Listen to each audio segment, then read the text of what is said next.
technology, innovations, cycles of Ukrainian traditional and future music.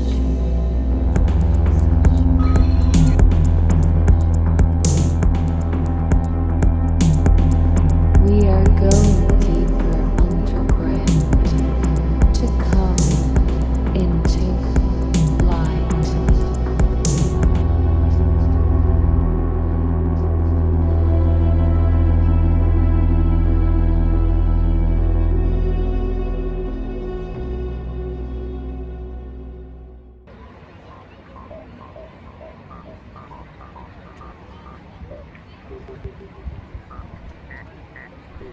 Today we are in Krakow, because there is one artist having public talk about his project called Threshold Works Number 17. The name of the artist is Robert Curgenven. He's an Australian composer, creating music, performances and sound installations. Conceptually, Curgenven is being focused on the topic like natural environment and nature phenomena. As the main instrument he uses in his art is the air itself. Threshold Works Number 17 is featured in the exhibition Sections, which is presented in Szołayski House of National Museum in Krakow. Sections is gallery of Polish architecture of 20th and 21st century. As the artist himself writes, this work opens a window to Krakow through the different architecture of many branches in the National Museum of Krakow. Nature, architecture, music. Those are elements being constant in the correlation and contradiction. The correlation topic of architecture and music was widely researched by Ianis Xenakis, but Robert Curgenven's interest is also on the edge and on the crossroads, on the threshold between the two worlds, inside and outside, nature and architecture, inside space and outside space of buildings itself. Nice to meet you. Nice to see you again. Thanks for coming down. Thank you. I will just start with what I'm doing on radio. So on radio I'm having this new program about Ukrainian electronic music and contemporary music. And I just chosen this concept of Divine Comedy, Dante, like going underground and after that like going into light. So but at the beginning of Dante, there is this place where he's in wood. So he's not going straight to the underground, but he's in woods. So that's why we are now in the place where we are talking with the musicians and artists, which are somehow connected to the natural environment or this concept. So you have a lot, like most of those projects are connected somehow, and especially, as I understood, to air. Yes, to the air. Why air? Why? How did you choose this specific concept? It was more of a realization that the air was a principal concept within the work. So I lived in the tropics for a number of years, on and off for 10 years, and there the air is very thick, very humid for part of the year when the monsoon comes through in northern Australia, and you feel the air. It's like it's coated upon you. So I lived with this very visceral concept of the air for quite a while. This was maybe 15, 20 years ago. Without air, we can't breathe. So it's a very important and vital part of it is vitality. Most of the sound that we hear, like how you're hearing my voice right now, it's traveling through the air. So although, we hear through surfaces, subsonic bass, that sort of thing, it was the realization that a lot of the work that I'm doing actually works with specific pressure, humidity, and temperature, and that the air is the formal conduit for most of the sound that you're going to be hearing. When there's a change in pressure, humidity, or temperature, there's a change to the air, there's a change to the speed of the sound.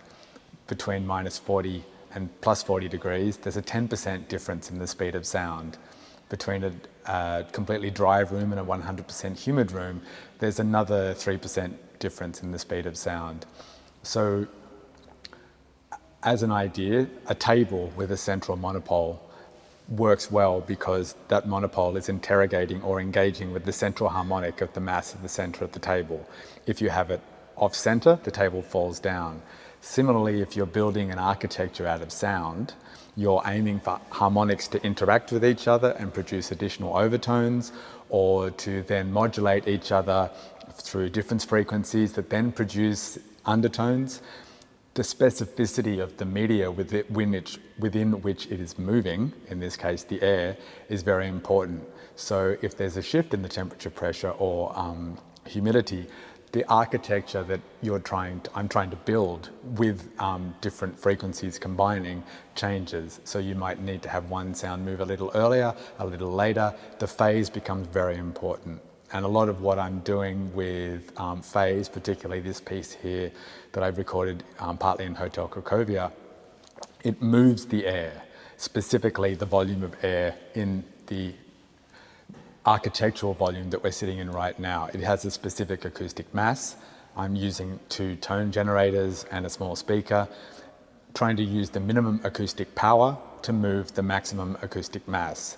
So then you can literally hear the air moving through the room, and with an open window you hear an exchange between inside and outside. The air outside tries to push the air back into the room when it moves out, and the air inside is motivated by the 2 sine waves to move out of the room. So you're creating a Helmholtz resonance, but you're also creating a dialogue looking at this oppositional dualism. So in a way, it's material engagement, and that if we're looking at our ontology, our mode of being, if you remove air from that, then there is no ontology. So it's kind of an epistemological or a phenomenological essential fact for us as meat packets moving through the world for 80 years. So it's partly representative of and reflective of an engagement with our material engagement with the world, our mode of being, our ontology. So I realized, going back to the tropics, that there was an inseparability between these things, and I see how now my years of living in a monsoonal environment shaped my approach to listening and my approach to engaging with things. I worked outside a lot. I worked with Indigenous people up in the Northern Territory. That changed my approach to sound, and also how you work over large distances. So when you're in very large areas, like in the desert, for instance, a 2 hertz wave is 75 meters long.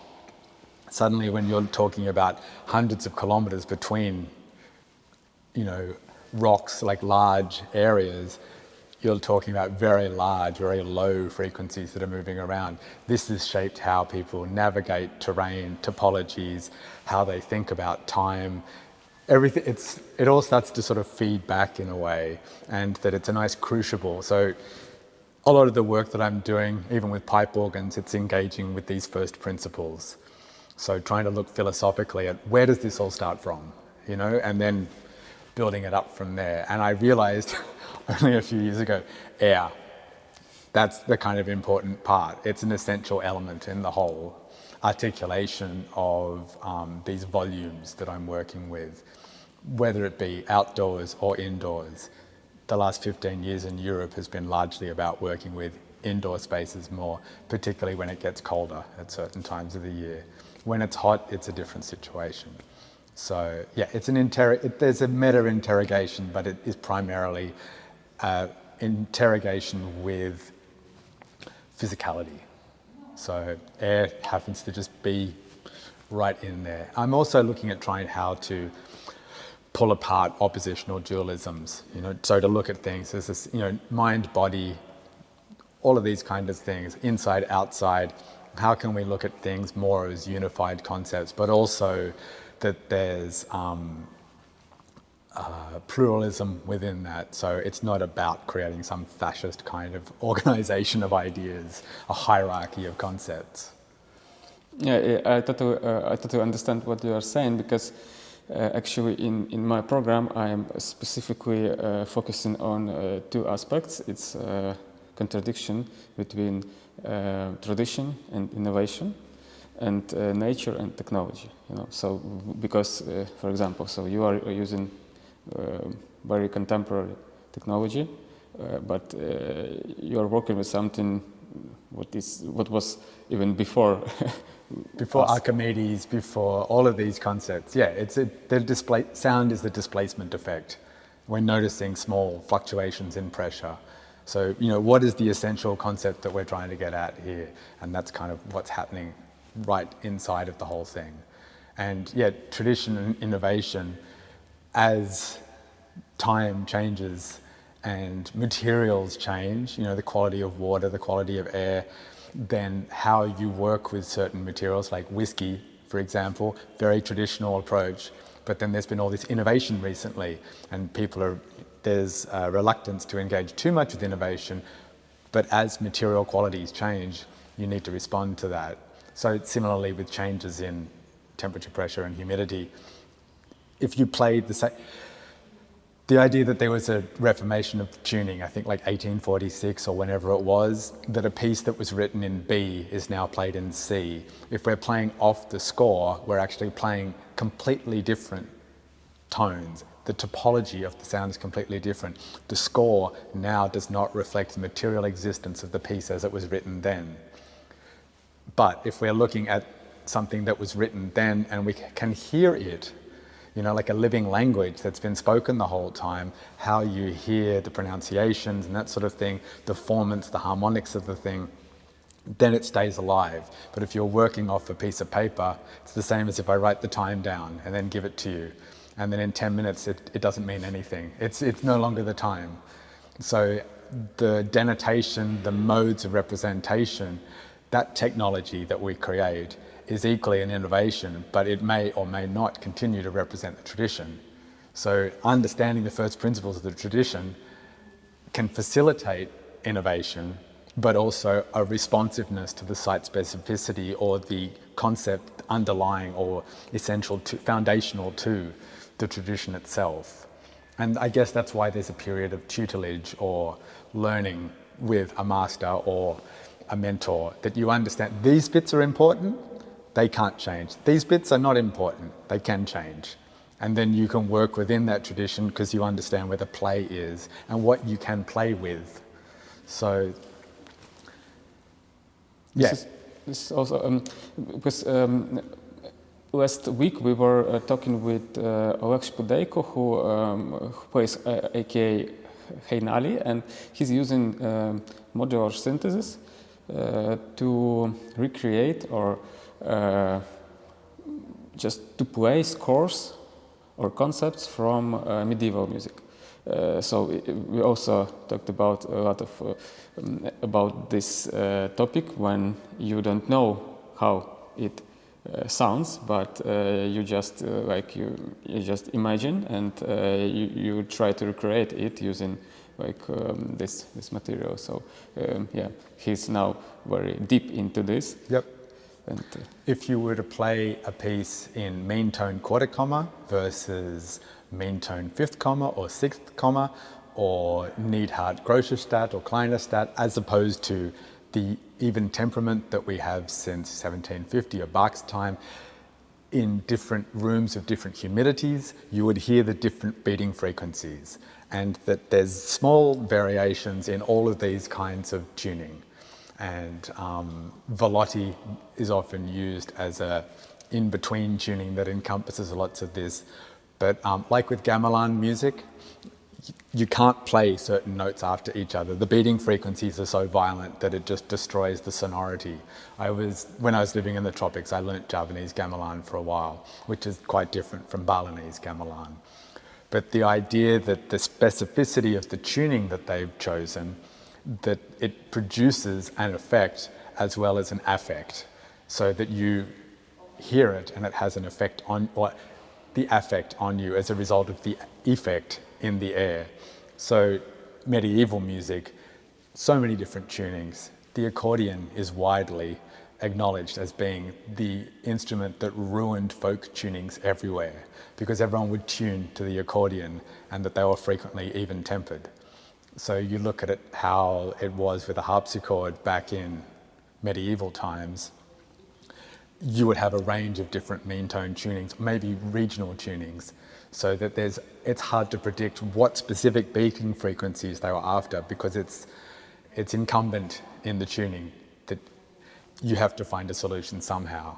So, otherwise you have 51 keys to the octave to fit all of the harmonics in. So there's a degree of engaging with the political economy of the time. What were they trying to achieve? What kind of social hierarchies was it supporting? What did people find pleasing? What did the patrons who sponsored the music find pleasing? How do they want the music to represent them? Like a lot of the medieval art that you'd find in different branches of the MNK in Krakow, the representation is designed to please certain vested interests within those who commissioned the work.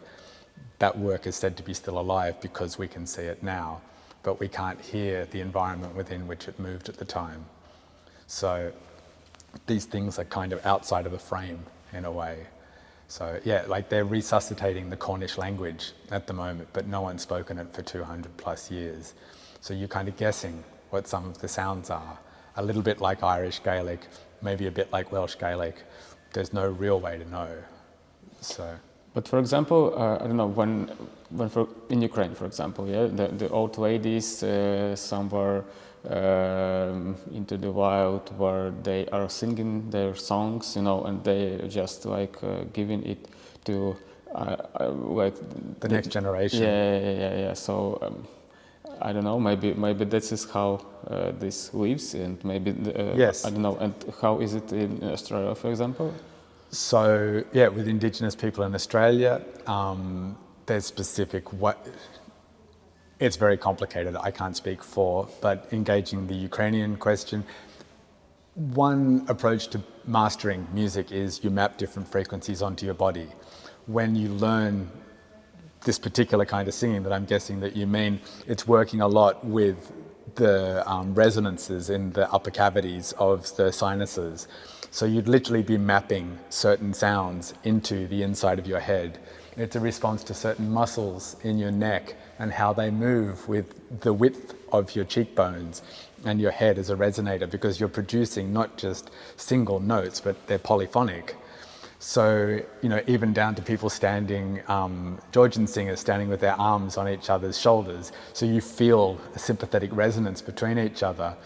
When you learn the song, you need to learn it for your body, but you're trying to produce it in keeping with the tradition, so that there's very much a corporeal and a physical and material tradition that's engaged with producing these outcomes that can be then carried on. These bits can change, these bits can't change.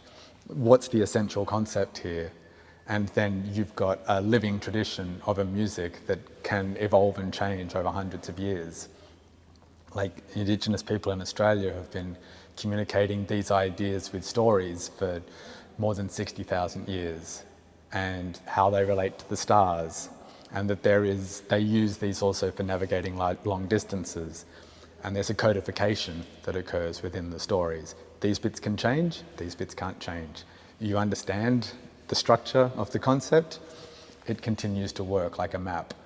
But, if you had it written on a map and then the piece of paper becomes wet and then changes shape, then it no longer represents the territory. So questions of representation come into question here. And because of the elastic relationship that air has with sound, that's coming back to the first question, why I'm interested in engaging with that, because I'm not trying to use sound in a representational way. The recordings that I make, the sounds that occur within them from the natural world or the the man-made, the civil-built environment, they're phenomena that represent the way these worlds are organized. Bells represent an ecumenical tradition and an engagement with territory, and also the time and how we measure time. And so when you hear bells, it's representative of that whole social structure. I'm not specifically interested in the bells, it's just that they exist. You know, I'm not interested in what is a chair, I just found something convenient to sit on. So it's not the representational form itself, it's how they fit together as a constellation and what that says about the broader context. So that location, context, duration, they all sort of fold into each other. They're all different aspects tempering the same concept together. So discriminating between the environment, natural sounds, unnatural sounds, noise, it gets a little blurry. So things exist, I accept this to a degree, and how I'm going to engage with those things, I guess, is the next question. And then how we socially, collectively engage with them and how we engage with each other. This also shapes how we engage with sound. It's a nice metaphor.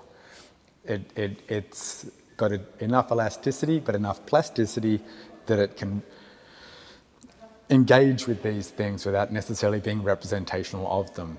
So I'm trying to understand how they can function narratively without necessarily presenting stories that have a start, middle and end. So it leads you in a certain way, and then you can move inside of it as a kind of a field that exists in 4 dimensions. Okay, so I'm always asking, artists for what was the motivation to start all this, because now you are in the place where you are like building a lot, you build something, so you are in some specific place. But what was this first, motivation to do this?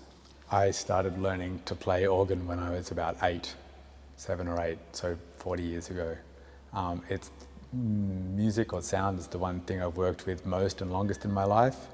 It's probably where my skill set best functions, but very much the question of why make anything and why add to the pile of everything that we've made in the world. This is a good question and the one that I engage with a lot. I don't make a lot of things, but the ones that I do make, I try to make with an intention. And even though I don't work in the studio that much, each recording that I make for a specific project has an intention behind it. It's interrogating a center. So it's sort of coming from the middle, but the center is a different concept entirely. The assemblage of this constellation all points to the same center. I try to have the same intention throughout. And then when I pull the piece together, like from the recordings that I made in here, hopefully they coherently engage broadly with the same concept. My background's also in philosophy, so I studied Deleuze and Guattari's last book. Finished it the week before Deleuze killed himself in September. 25 years ago this week, or 25 years ago this month. So that book, What is Philosophy, was about creating concepts. It's not about discussing, reflecting, or contemplating concepts. It's about creating them. So I'm trying to create a concept, and I'm trying to create a series of concepts that over time produce a trajectory that hopefully is illustrative or disclosive of a broader concept. But again, they're all pointing to a center that you can't explicitly delineate or denote as in this is the thing, but you can sort of lead listeners to a place where they might hear it.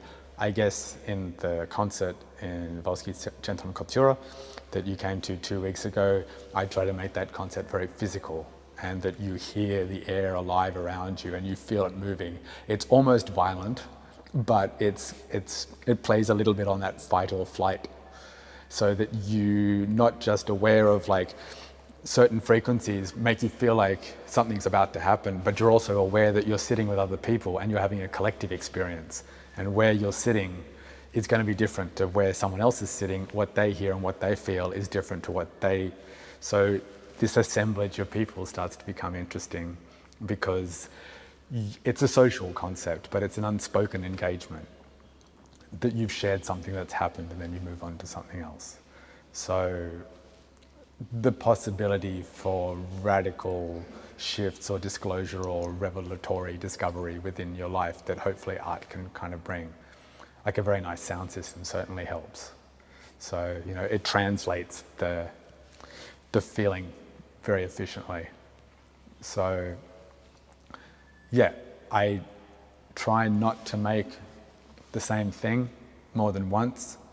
I'm not trying to create commodities that can be sold. I'm trying to create something that's part of a broader engagement without being too discursive. That you can approach it without knowing anything about it and have an interaction with it, or that there's Easter eggs or there's more levels of theoretical engagement. The more you're interested in reading about it, it's about trying to communicate an idea that you can feel, but I can't actually put it all into words. There ends up like this. There ends up being a lot of words. They're just words.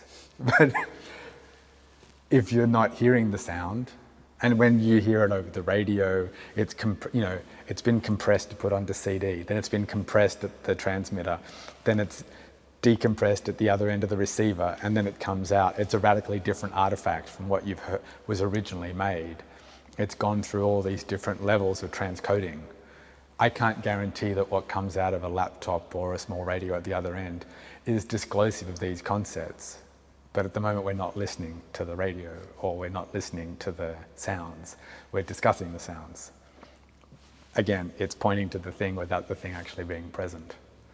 So it's a paradox.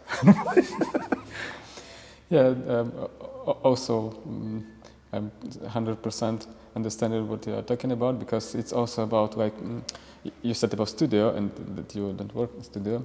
So for me, because I'm playing also music, but I like this interconnection in improvisational music. So when people came to certain place, just making something, they communicate with the music, and you don't know what will happen. But some people don't record this. I am recording because it's another second life of this piece. So it's compressed or something, but someone can refer to this later, and this this virtual world of internet where this is living, so it's another place. I was interested because I found that you are working a lot in places like this, so you are recording, so your studio is something like every this place, yes? So you have like a lot of studios. Yeah. Studios are mostly designed to remove context, to create clearer sound, but the context in which the sound occurs for me is very important, and also when it happens, because things change over time.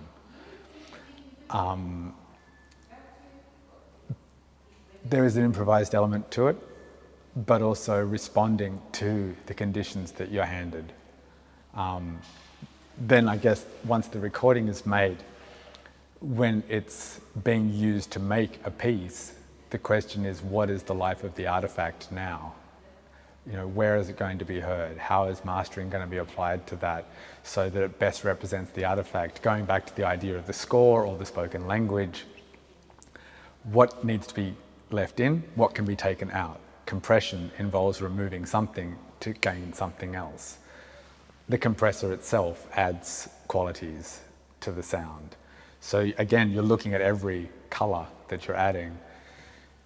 And then once the concert's happened, the recording becomes the concert. It is the artifact. So how is it going to travel out into the world? I'm very aware that very low frequencies also take up a lot of acoustic room in a recording, and a lot of people don't have the speakers to play it back. Nonetheless, I like to privilege that because I feel that it is the foundation of how a lot of the work is made. So it gives a lot of context as well. So how it engages with your body. Using this as a studio, it was about specific. So this was actually the last place that I recorded, I believe. 3 years and 1 day ago, I was in here last, on the 28th of September 2019. And I had 2 hours in here to make a recording. I'd started 10 days earlier in Gdansk at the shipyards, and it was the 30-year anniversary of Solidarity Movement. Nova Huta, I recorded in the same day. It's the southern part of the same movement that started 30 years earlier. So I'd chosen a series of buildings from the north to the south that were, their inception for their current use was during the period between 1961 and 1989. So there's the conceptual foundation. I could use any building, open the window, make it go wah wah wah, and then, but it's the framing. It was the same with the Tyrrell sky spaces. They were all on a map. There's 87 of them. I went to 15 of them. Tyrrell regards the sky spaces as related to one another, and that the rodent crater is the mother work. So there's a rhizomatic notion, again back to the Deleuzian concepts. So I was interested, I guess the current work with Hanson's open form linear system and the open form system, you could describe a continuous linear form between Gdansk and Krakow, both politically, but also that the Wisła runs just from here. I rode on the Wisła from Krakow to Sandomierz in 2005, so that this is the lifeblood that runs through, but also it was disclosive of the spirit of the times at that time. So this place presented itself to me. It's also about what's logistically achievable. A friend contacted the MNK and it was possible to come in here, but I only had a very short period of time. There's this fabulous green space outside and we're right in the middle of Krakow. The way the wind moves through the trees there, it's something that hasn't happened in any of the other locations in urban areas. So you hear something that explains or highlights aspects of this urban environment in a way that it isn't prevalent anywhere else. So some of the recordings that you would have heard in the concert 2 weeks ago, it was the wind moving through this courtyard. So it was a very sunny day that day. And then that's the front cover of the album. So it's like all of the essential elements are already there. I just have to work out how judiciously to combine them to reveal the concept that I was after. So I'm interested, Hotel Cracovia presents quite an impressive facade architecturally. As you approach a building, that's one aspect of it. As you move into it, how you can move around, like the acoustics in here. A lot of the buildings were quite bureaucratic, difficult to move things around in, and that produced a particular lived experience for how people worked in them. Now also outside, it's not the same political economy moving out there. We're in a capitalist society. People are purchasing things, wanting to engage, consume, so that what the architecture now frames is very different to what the architecture was designed to frame in that period between 1961 and 1989. So that there has been a shift in the zeitgeist there as well. So I was interested in using these buildings to reframe what it was that they were originally seeking to frame and produce this constellation of points that then look back at that. I had a thesis, but I can't really be sure how it would be borne out until I physically attended all of these places. It also took 10 days to come to all of them, so there was different weather moving across that whole period. It's kind of a gamble, but you're also looking to finesse and hone in on the essential concepts, like the Deleuzian idea of you shake it in the middle, rather than you take a concept or you find the inversion of the concept, like Nietzsche and Descartes or whatever, Plato. When you approach from the middle and then see how these relate to each other, then you can kind of engage with this rhizomatic world a little bit more easily, and things start to appear, they become salient, and then the idea is borne out. And equally with an album or a concert, you have 45 minutes. People will give you 45 minutes if you're lucky to engage with that. So right, we have this much time to get the idea fully formed. Even if it's not explicitly stated, there might be elements of it at different harmonics along the time, that duration. At the end of it, like in a movie, you might, oh, right. At the end, like you finish the trajectory, you see how everything relates to each other, and then, oh, okay, I understand now, but it was never explicitly stated.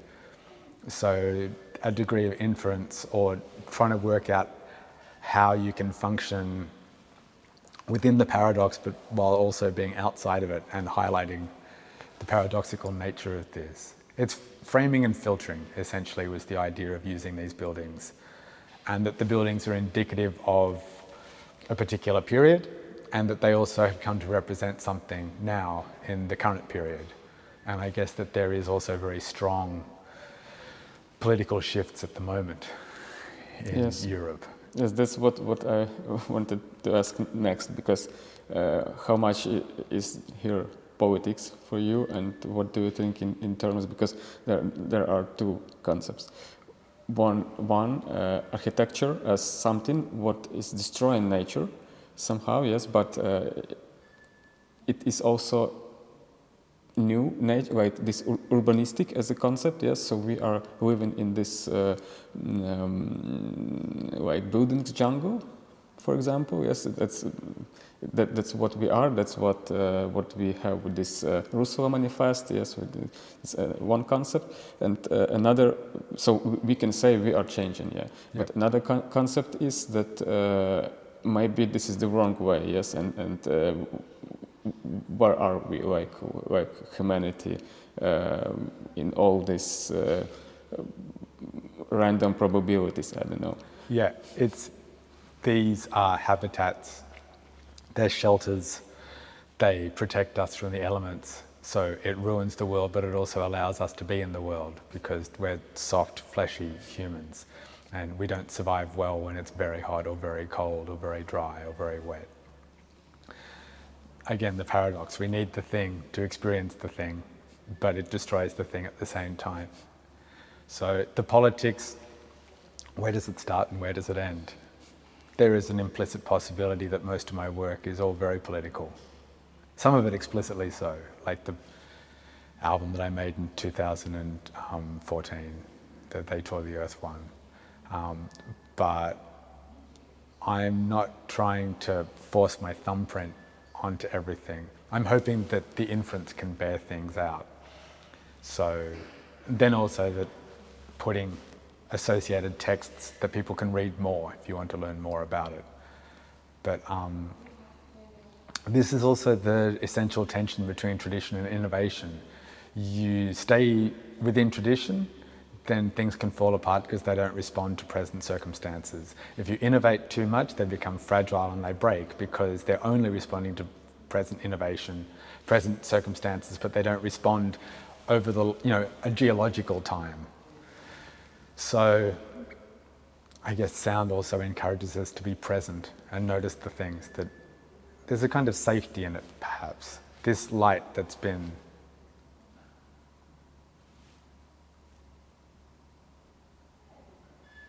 making this sound the entire time. After a while it starts to blend in. You don't notice it anymore. Just this steady, high tone. On its own it's pretty annoying. But then it starts to become part of the environment that we're operating inside. You don't remove it because it's also a Zeitgeber. It's kind of regular. The little circuit's trying to turn the fluorescent light on and it doesn't work. So it just does it again. And it just keeps on doing it. Just this little high tone. So it's not threatening us. It's not going to hurt us. It's not also demanding anything of us. But it's also a little impulse that measures the size of that part of the architecture over there. So it's disclosive of the broader engagement. You can probably tell what kind of age a building it is because it's using a certain kind of fixture, like the work of Dan Flavin. He uses very specific bulbs from the 1960s. And then once it's impossible to buy those bulbs anymore, does the artwork still exist because it's using specific frequencies of light that come from those bulbs? I guess to get back to your question, philosophy is probably how we deal with ourselves and what's around us. Politics is how we deal with each other, and economics is how people deal with aggregates. So that there is expressly, once you've moved outside of the personal, there becomes a political. Why this, not that? Everything's a compromise in the end. By opening yourself to one possibility, you're excluding another. There's an opportunity cost to it. So how to navigate through this minefield of choices. It's as much the difference between using one compressor or equalizer for sound rather than that. It's all going to add something, and why make anything? It's like, I guess we have to do something. I just chose this because I felt that it was a better form of communication than writing or making pictures or things that I've done in the past, but I don't feel it's quite as concise. So, yeah, I guess the volatility of our present politic is something that you feel at an ontological level, that this uneasiness, that this constant creation of crisis as well. But I guess a lot of the sound that I make, there is an uneasiness within that. But this sort of bardo state that you both expect things to change, but you expect things not to change. And once you can kind of exist within this uneasiness, it opens up to a new level. So yeah, there was like a red thread that runs through these pieces politically as well. But people are always after sound bites or easy, you'd say something like the Milan Centrale train station is a classic example of fascist architecture. And because of that, it is why it is visually impressive. And the way the sound operates in there, it's designed to instill a certain feeling in an occupant. And, like the idea that these architectures are designed to house us, but it's done in such an over-the-top way, yet so austere, that it became representative of a particular period of fascism. But then if someone was to say that they were very fond of that and that was to be taken as a soundbite, there is an inference drawn that someone is saying that they endorse that as a political movement. I feel it's just working with music and with sound. I'm not giving those easy answers that then can be reduced to a soundbite, that a lot of my music sounds awful on Spotify because it's become so compressed that the essential parts have been removed, but I can't control that, so I just have to accept it. If someone encounters it as an installation or as a concert, or they have great sound reproduction, then they might go, oh, okay, I get it now.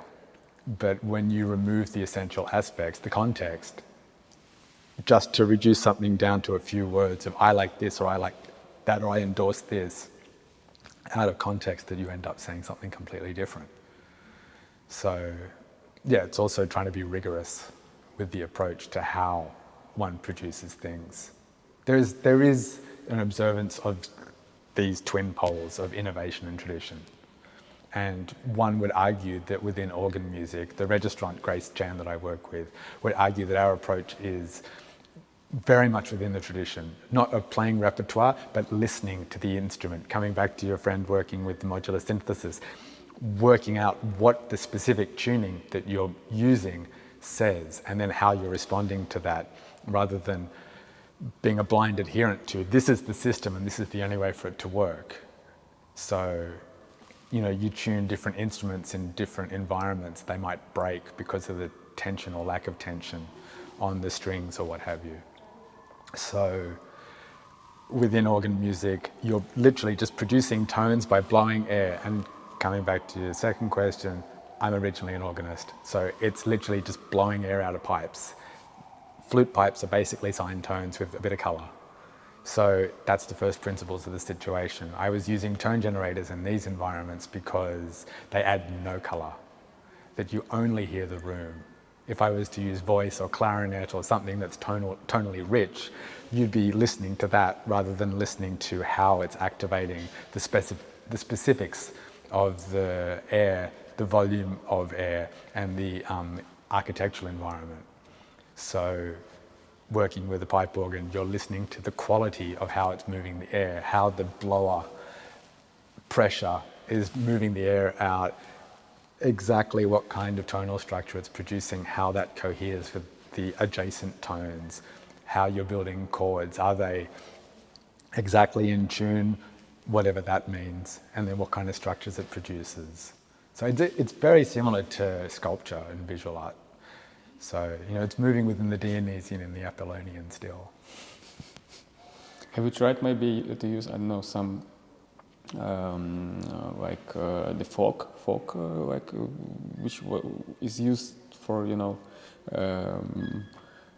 parties and so on, so it will be more visible, maybe these movements or something, because it recalls me a little bit on this work by for Eleson. He has this box with folk inside, it's, yes, so sometimes, but also the fog smells bad. It's full of we had a smoke machine in the rehearsal room in Germany recently. I stopped working with the sound because I was fascinated. It was a really quite warm room, black, very specific kind of a environment at the other end of the room above the parquet floor, but it formed into two zones. That was like these low-level kind of quasi-cumulus clouds, and then these cirrus altostratus, altostratus cirrus that were forming. So you could see this separation. You could see that there was two very different temperature bands of air, that there was this microclimate in there. I could have just watched that, or I did watch it for some considerable period of time. But then there's another artifact that you're engaging with. With the lights, I'm interested in how they diffuse architecturally with the concert. And when it really works, the walls so in a gallery, when you use a white wall, the wall starts to look like water and it ripples. And the idea then is fog produces a dimensional collapse. You can't work out what's near and what's far. It also changes the acoustics.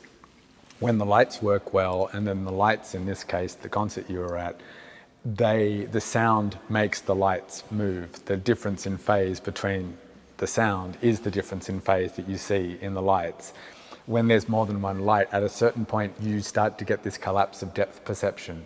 Your brain becomes overloaded and your proprioception gets ruined a little bit. You can't really work out where anything is. Fog already produces that. The latency of this realization, where you're just in and the whole thing's happening around you, this is kind of the sweet spot for me. So using an artifact that produces the latent concept is useful, but then also it can become an artifact in itself. So then you could end up just watching the clouds. I'm very interested in making weather systems indoors. So yeah, clouds, I have quite a lot of interest in watching clouds. So you're literally watching air move, and how, I guess the big realization in the Arctic this time last year was Arctic low pressure systems, that within a few hours you could suddenly have winds of 100 kilometers an hour seemingly come out of nowhere, and that they actually draw air in rather than blowing air. So it's blowing, but it's air disappearing into a low pressure zone. And they're very violent and very sudden, and happen over the Barents Sea and areas like that up where we were. And it was like, wow, this is an incredible concept. We'd gone in to see a movie, came out 2 hours later, it was gusting at 30 meters per second. So like, I think over 100 kilometers an hour. And you could have trouble walking down the street. But it's like literally these instabilities, and it's just because something, well, not just, but it's happening in the ocean, then it happens in the air. But why is there this huge movement of energy and this heat differential going on? So I guess the music, the sound, is as much a way for me making sense of all of these things, but I am quite interested in a lot of extreme phenomena, but I'm not trying to engage with them as extreme. I'm interested in bringing them into the sensorial realm where we can engage with them and it's not threatening. So it might seem the music's a bit soft, but if it was at the force that all of these things individually occur at, then it just becomes overwhelming. You know, it ceases to have any real meaning because it's just like a hat on a hat, really. You know, you have a storm happening and then you have this other big sound happening at the same time, and then it's just like one of those things alone is a lot. So trying to have a bit of subtlety in there, so then it inculcates a sense of awareness and that there's an unveiling at a rate that we can apprehend what's going on, rather than just like, oh, this is too much. Sure, I enjoy that. Like, I have a history of going to a lot of extreme metal gigs when I was younger. That possibly also informed some of the enjoyment that I have with really brutal storms. Because it's just like, but at the same time, I appreciate the more subtle things. So you can't please everyone. Yeah. Are you interested in some buildings maybe in Ukraine? Maybe you managed to... For the only Christmas present that my partner and I have exchanged in I don't know how many years, I gave her a book on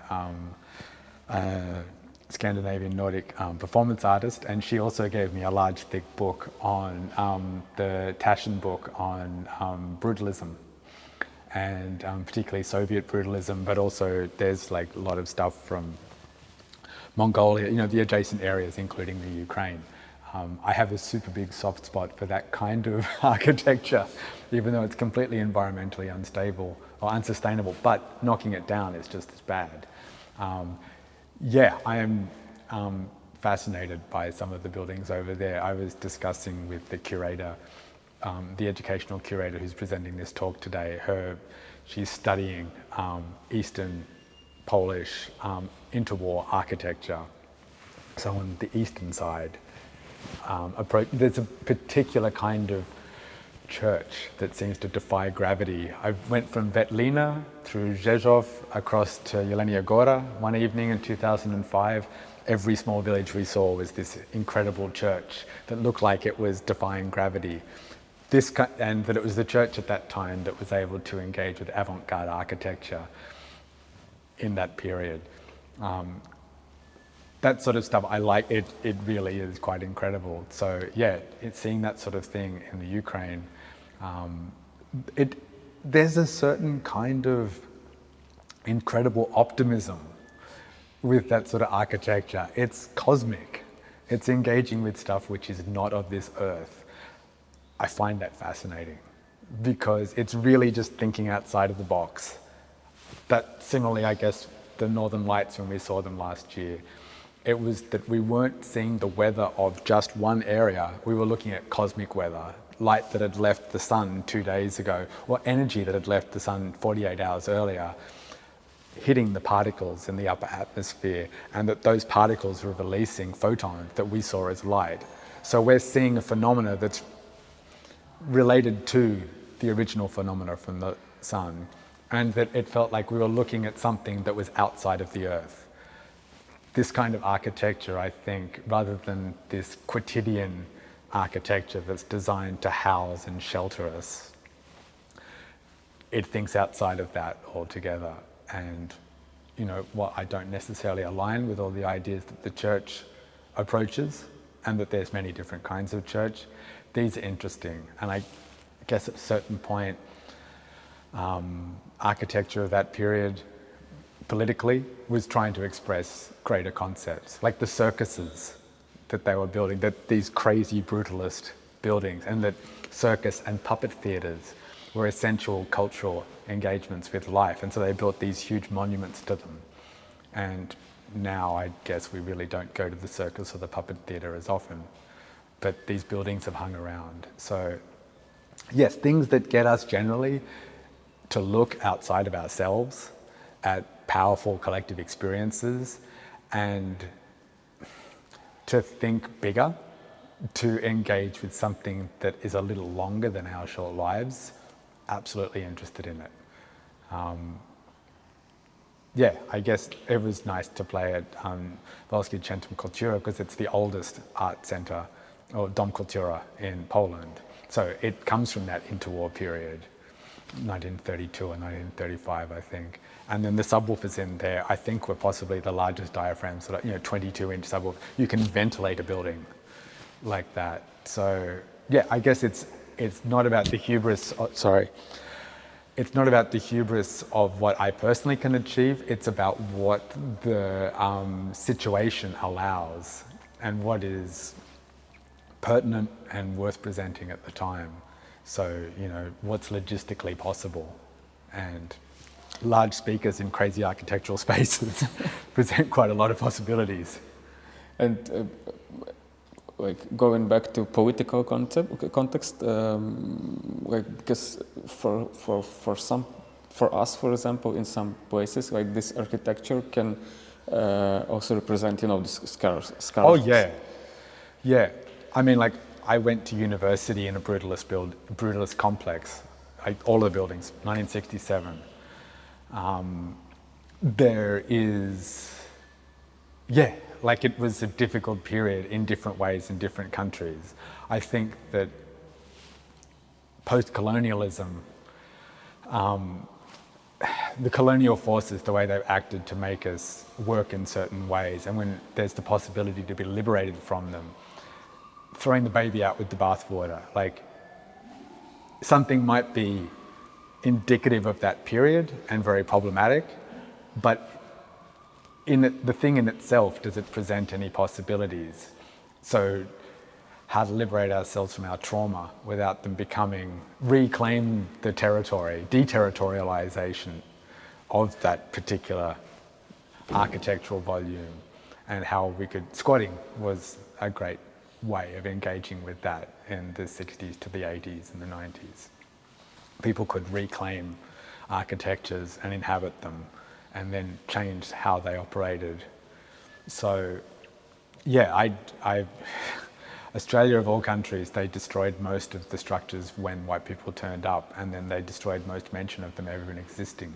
But there was a lot of structures throughout Australia when 240 years ago when white people turned up.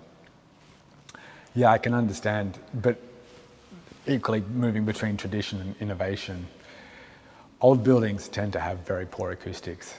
Like, we were living on an island in Western Ireland, thatched roof house, not the one we were in, but the area was thatched roof house and stone cottages, awful acoustics. So in terms of the practicality of producing sound in there, it's great for traditional music and with traditional instruments, and it's a particular kind of sitting around the fire kind of engagement and produces a particular acoustic. But in terms of getting the buildings to speak and sing, then there's not a possibility. Like, I lived also once in a rammed earth house, awful acoustics, wasps living in the walls. So it was part of a period of becoming more interested in the sound outside. So there's a transparency of architecture that I'm interested in, a point where it's there but you can hear through it, hence the opening the windows and using the sound outside to be drawn inside and reframing how you hear what's happening in the room. That it's like a process of osmosis. So yeah, I guess I walk carefully, and the most important part of any community cultural development is listening to, consulting with people, and it's like, would it be appropriate to use this building? So there's a permission getting. So going somewhere and going, I really want to use this, it's like, many bad things happened here. It's like, maybe we could give that a miss, you know? So yeah, there's been some very bloody histories in many parts of the world, and my intention is not to dispossess or ignore these things or aestheticize. Engaging with them, and when they add a narrative layer, then engaging with it on terms that are respectful and don't just use it as a device. So the development of concrete, as we know from brutalism, was part of its popularization as being a cheap and easy way to make new buildings. But then also the possibilities to build hyperbolic paraboloids that came about in the 1930s from formed concrete. This was like a radical move forward. So there was new possibilities that were presented from that, and that these curves that led us to the architectures of Zaha Hadid and people like that, these grand movements, like, it is a kind of a musical form within the architecture. From bad things, good things can come, but you have to be very careful. The point at which it starts. So yeah, again, looking at where the center is and engaging with it on its terms. But I guess listening and consulting is very important as well. I guess that's a big trap with moving across cultures, that there's the contact high of engaging, something new, oh wow, it's exciting, it's new, but it's like, yes, it's been here for a long time. But also, you know, white people turn up, discover a meteorite. It's been there for tens of thousands of years. People know their stories about how it came to be there, but then they just come and take it. They've not only removed the context from which it occurred, that they haven't even understood the background to how it came to be there. There's stories in different parts of Australia of meteorite craters that happened well before people arrived or were around, but then there's stories that explained how they functioned geologically over, and like the effects that it's had on the surrounding land since then. So sitting down and listening and asking questions and listening to comments and, oh, that's interesting, how do we follow on from that? It becomes pertinent. Otherwise, you're just taking another artifact and then elevating the artifact, and it doesn't work as a score within the social and cultural realm. In context of this architecture, and also what is happening now in Europe, because I think I have this idea that we were too selfish, like last, for example, we in Ukraine, like last 30 years, and maybe also people in Europe, because we were thinking that everything what was during the Second World War will never happen, because there is no possibility, you know. We have this phrase in Ukrainian, you can go into the same river two times because it flows, and, you know. So it's like the same, yeah. What? No. We learned this, like we have this lesson, but now it seems like we all have forgotten what was, and here we are in this place when we need to understand where are we going, and where have we gone before on this same occasion, and why are we still so stupid? And another question, you know, because we were thinking that art is this particular instrument to learn something, to change perception of things, but I don't know, maybe it's all like bullshit. I don't know. Reinventing the wheel. Yet those that don't know history are doomed to repeat it. And scars, I'm sure we both have many of them, they're ugly, but they also remind you of things. So sometimes leaving the scars in, whilst ugly, means that you're less likely to make the same mistake twice, because that's what happened before. The hubris that people can function imperviously and with impunity, the ego will lead people to do bigger and bigger things, and then again, without the scars, fall into the same trap of elevating themselves to important levels, and that I did this as opposed to I was part of doing this. I helped realize something in an artistic or a social pursuit. So knowing where the places off the path are so you don't go there, and not succumbing to hubris both individually and collectively is important. I could draw parallels to lots of countries, the country of my birth as well. That when you suppress stories of bad times and bad things you've done before, then you partly elevate yourself, but you also remove the signs that point out the traps. So in terms of having been too selfish, throwing the baby out with the bathwater, erasing all the signs of what went before, creating this tabula rasa, the intention within which you go into that, is it to liberate oneself there's a point where a nationalist pursuit for colonial autonomy can tip over into a nationalistic pursuit where it produces an extreme right-wing response, and that foreigners are bad, and that it's gone full circle very quickly. You've gone, the oppressed take on the role of the oppressor. I'm not saying that about the case of Ukrainians or any specific, but it's like the tyranny of structurelessness also can set in, that if it's not done carefully, that it collapses into certain tropes, and they're not great.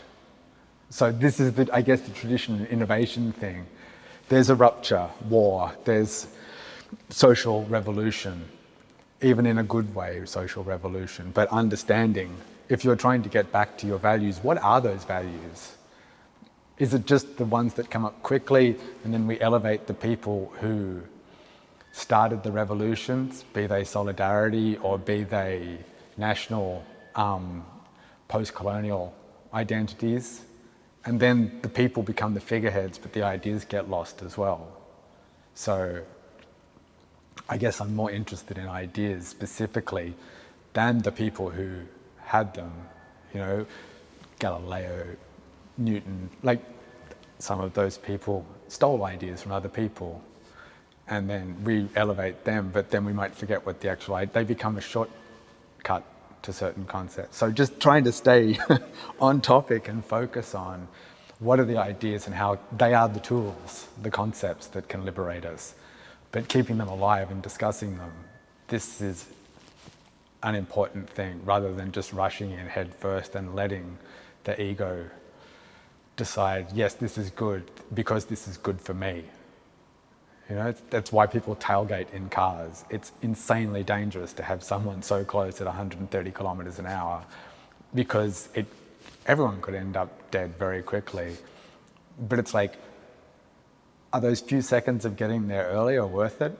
Is it respectful to everyone?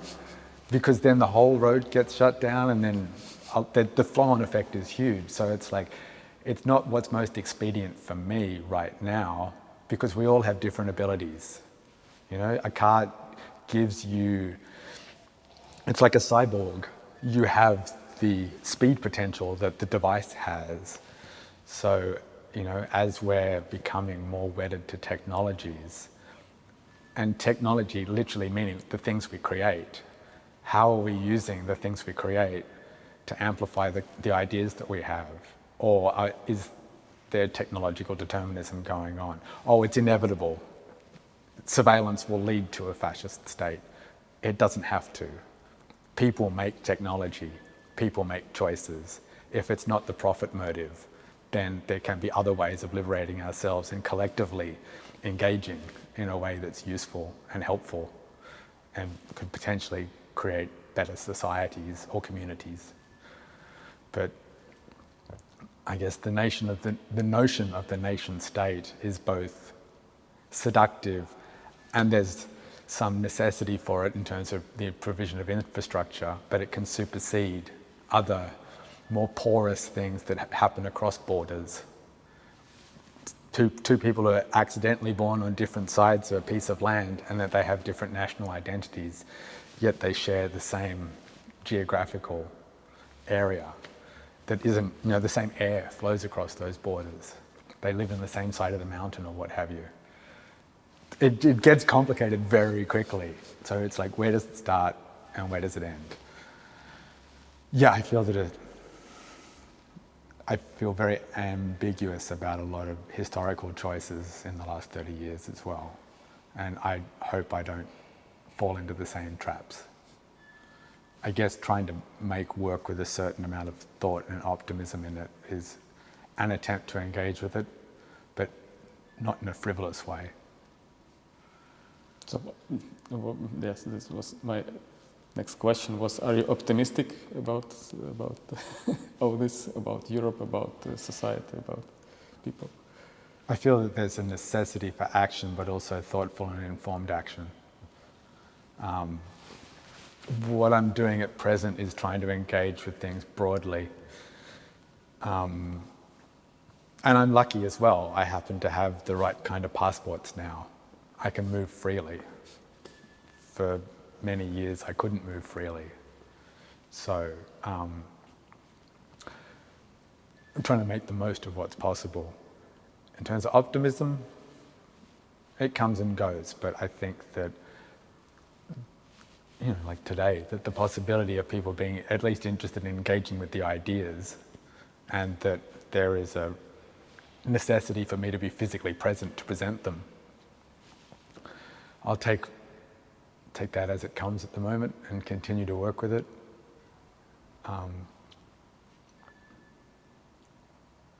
We're planning on going back to the Arctic at the end of this year. I'm childishly intrigued. Below -28, below -21, boiling water turns to snow. So I'd done that last year, because it only got down to about -21 where we were. But below -28, it vaporizes, and it makes this ripping noise at the same time.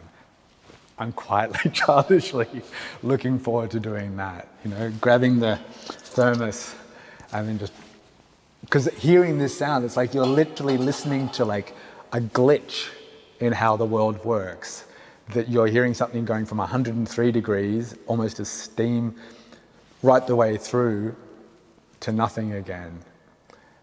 And it's interesting that you're hearing something disappear, a rapid and radical transformation of energy. But in a very small, I'm not interested in recording it, because at that kind of temperature, your hands shake a bit, but experiencing it and learning something from it, and hopefully better understanding the way in which the world operates. It's like this Borgesian idea of like the territory, and someone made a map that was the same size as this territory to describe the territory, but because it was so big, it actually was the same as the territory, trying to fit aspects of the world into your head. So then you understanding geological time, understanding how we got to the period where we're at. We're only ever seeing a tiny little bit, but I guess there's an optimism in that, spending some time in interesting places and then working out how best to engage with it. And I'm currently trying to finish a very large piece of work that's taking a year or two. Hopefully that can translate some of these ideas. So that's where I keep coming back to that as a foundation when I see things and when I experience stuff, other people's art or whatever, that, okay, I've got this, I've got to try and make it as cogently and coherently as I can. And it's literally based on experiencing multiple things simultaneously and creating separations between people for that. And so there's a qualitative and quantitative difference between what other people within an audience will perceive. So without going too far into it, but that this physical engagement with sound and the world as it exists for us individually and collectively, I guess that there's a certain, I'm very lucky, but I also don't feel like I feel like these are the choices that I'm making and I'm trying to make the best of them and go with them. So, and respecting the fragility of those things. So, hopefully it can continue to function. But I'm trying to be respectful of the boundaries, but also engage with these parameters at the same time. It's a delicate balance. Thank you. No worries. Where are we in the afternoon? What time is it?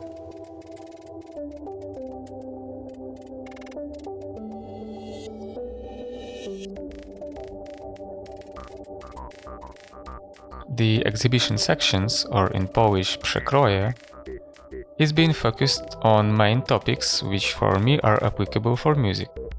Those are composition, nature, technology, time and space, costs, and manifest. How all those topics are being connected to each other, how the notion chains and objects being produced. Are they inclusive? combining some sustainable environment of art, science and technology. And where are we as humanity today from the perspective of war in Ukraine, post-Covid stagnation and melancholy? Is the art still a thing? Is music and sound art still important? And how can we be honest with ourselves?